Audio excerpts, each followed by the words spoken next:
कुङ्कुमतो नियतारुणितातुलनीलतनो कमलायतलोचनलोकपते विजयी भव वेङ्कटशैलपते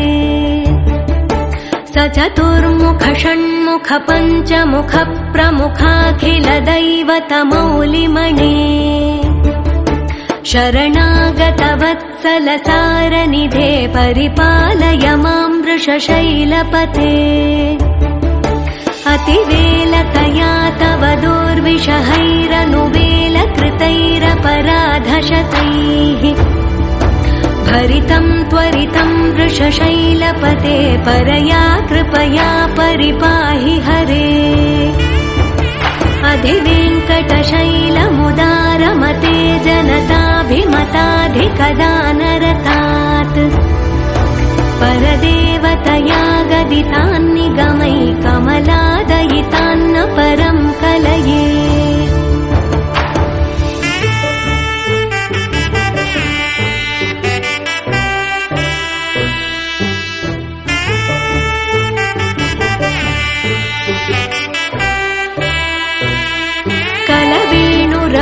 वशगोपवधूशतकोटिवृतात् स्मरकोटिसमात्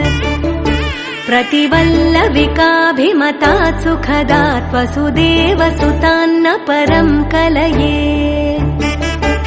अभिरामगुणाकरदाशरथे जगदेकधनुर्धर धीरमते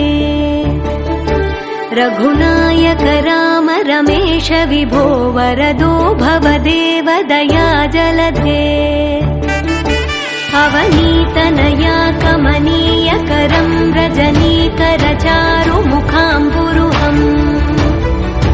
रजनीचरराजतमो मिहिरं महनीयमहं रघुराममये सुमुखं सुहृदं सुलभं सुखदं स्वनुजं च सुखाय ममोघशरम् अपहाय रघुद्वहमन्यमहं न कथञ्चन कञ्चन जातु भजे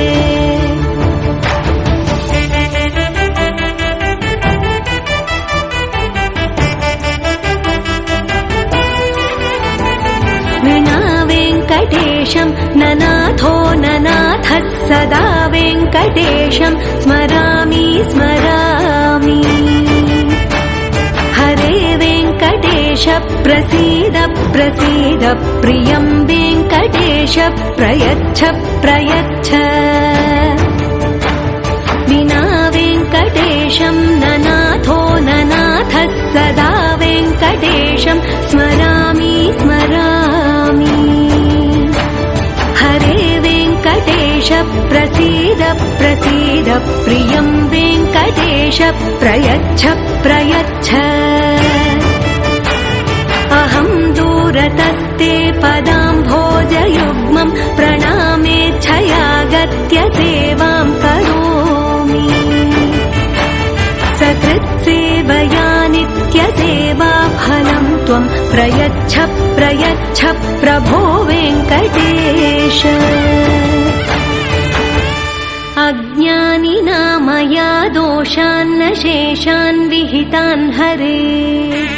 क्षमस्वत्वं क्षमस्वत्वं शेषशैलशिखामणे अज्ञानिना मया दोषान्न शेषान् विहितान् हरे क्षमस्वत्वं क्षमस्वत्वं शेषशैलशिखामणे